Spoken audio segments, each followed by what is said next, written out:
The home of the common Joe and the common Sally in the know, even more so than all those media talking heads.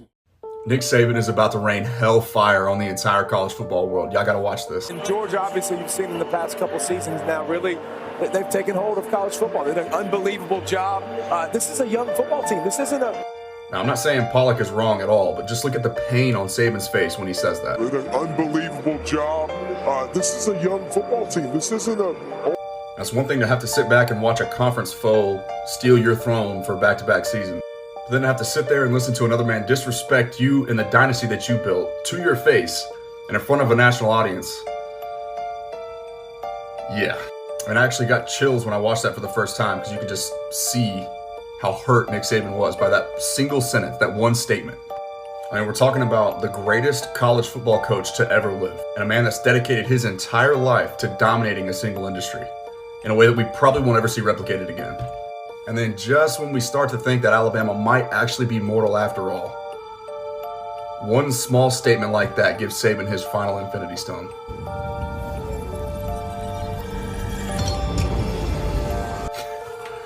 Watch out. Why, David? Why? Why, man? Why? You know, and I'm an Alabama fan, and I'm glad you did it. But for the rest of college football, why, man? Why reawaken that monster? Let's talk about it.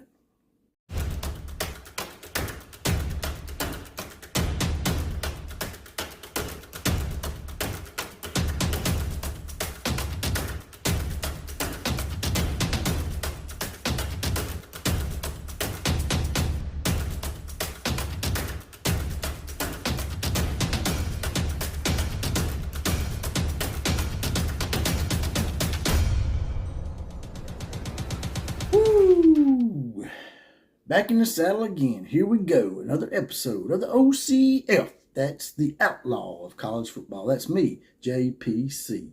Jesse Paul Clark on Facebook, spelled Jesse without the I. Also on Twitter at OCF Productions. Now, getting right to it. It seems like David Pollack had a little something to say about Georgia has taken control of college football. Although they've only won 2 national championships in the last 41 years. And they've won a total of 3 national championships in 130 years of football.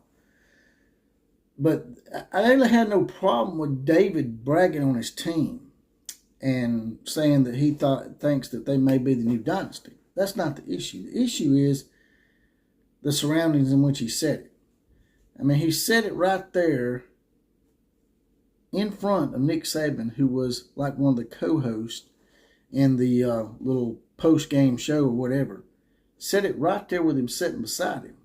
And said it in such a manner, and the look in his eyes, with a little bit of disrespect, if you ask me. I mean, it's like he didn't even recognize that Nick Saban was there. And that may be funny and chuckle, ha, ha to the rest of college football fans out there and a lot of the Georgia hedge pissers.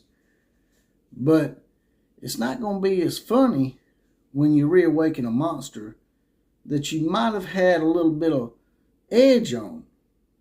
I think David may have took the edge away a little bit because Nick Saban is like that grill that you light up.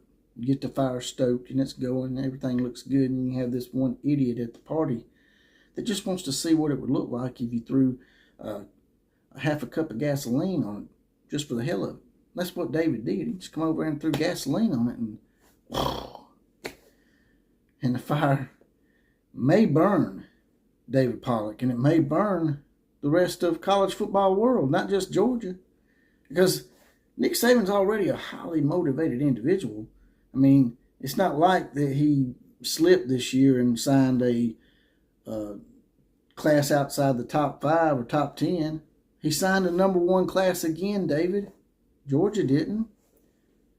So I just don't get why people like David Pollack and Jim Donnan, who was on Paul Feinbaum's show, they're on here talking about we.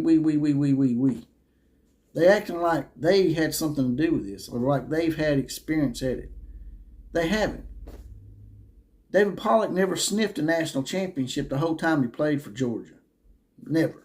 They might have won an SEC title, I can't remember, but they never won a national championship.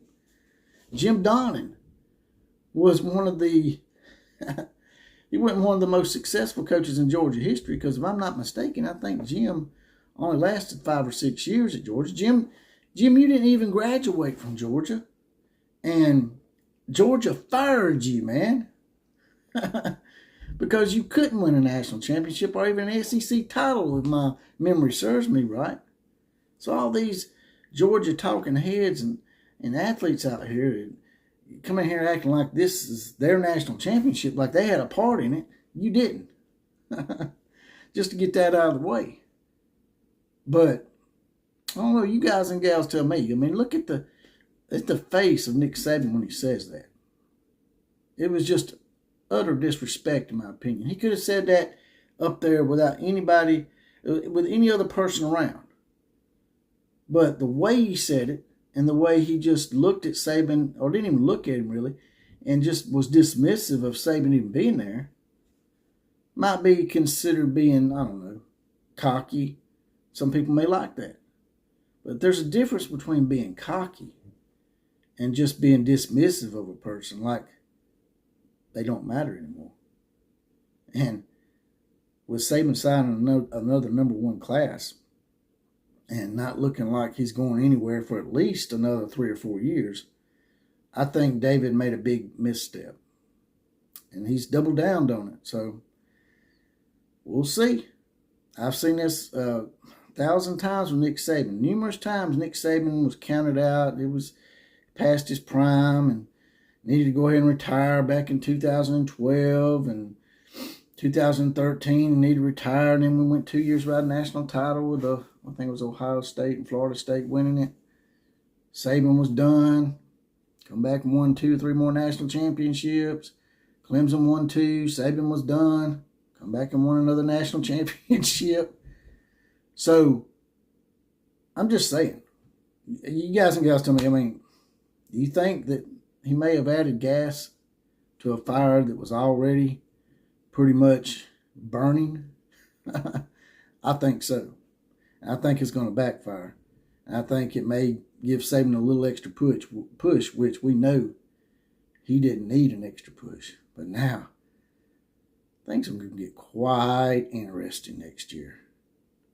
I think Alabama may even come back and win a national championship if they get the quarterback situation right. That's all I got to say about that.